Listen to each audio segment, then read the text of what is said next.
તહેવારોમાં જામનગર એસ.ટી વિભાગની વિશેષ કામગીરી જામનગર એસ.ટી વિભાગ દ્વારા તહેવારો દરમિયાન વધારાની બસો દોડાવવાનો નિર્ણય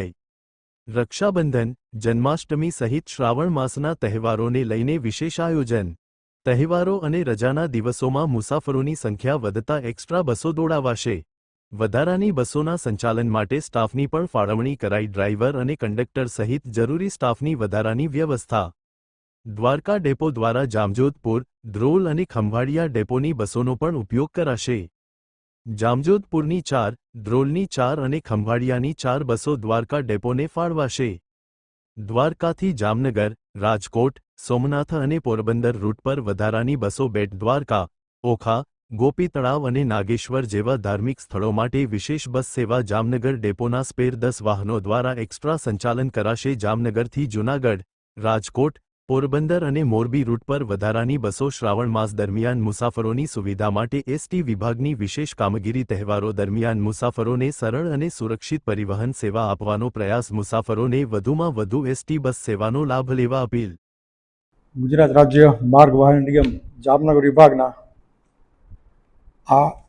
રક્ષાબંધન અને જન્માષ્ટમી તહેવારો નિમિત્તે અમારી સેન્ટ્રલ ઓફિસના માનનીય સિટી સીએમ શ્રીની સૂચના મુજબ પ્રવાસી જનતાની સુવિધા માટે જે ટ્રાફિક પ્રમાણને ધ્યાને લઈ અને એક્સ્ટ્રા સંચાલન હાથ ધરવાનું છે એ નક્કી કરેલું છે. એ અનુસંધાને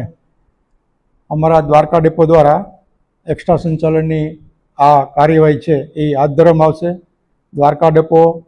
પોતાના વાહનો જે છે એ વત્તા જામજોધપુર ડેપોના 4 વાહનો છે એને આપશું,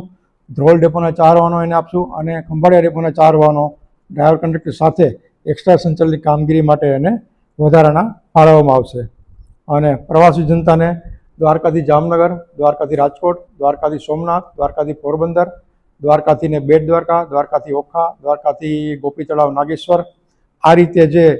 ટુરિસ્ટનો જે સર્કિટ રૂટ છે કે જ્યાં પ્રવાસીઓની અવરજવર છે એ વધારે થઈ શકે તેમ છે ત્યાં એક્સ્ટ્રા સંચાલન છે હાથ ધરવામાં આવશે. તદુપરાંત અમારા જામનગર ડેપો દ્વારા પણ પોતાના સ્પેરના 10 વાહનથી એક્સ્ટ્રા સંચાલન છે એ જામનગરથી જૂનાગઢ, જામનગરથી રાજકોટ, જામનગરથી પોરબંદર, જામનગરથી મોરબી, જામનગરથી જૂનાગઢ આ રીતે અલગ અલગ પોકેટમાં પ્રવાસી જનતાની સુવિધાને ધ્યાને લઈ અને ટ્રાફિક પ્રમાણને અનુલક્ષીને એક્સ્ટ્રા સંચાલનની કાર્યવાહી છે એ હાથ ધરવામાં આવશે. પ્રવાસી જનતાને અનુરોધ છે કે મહત્તમ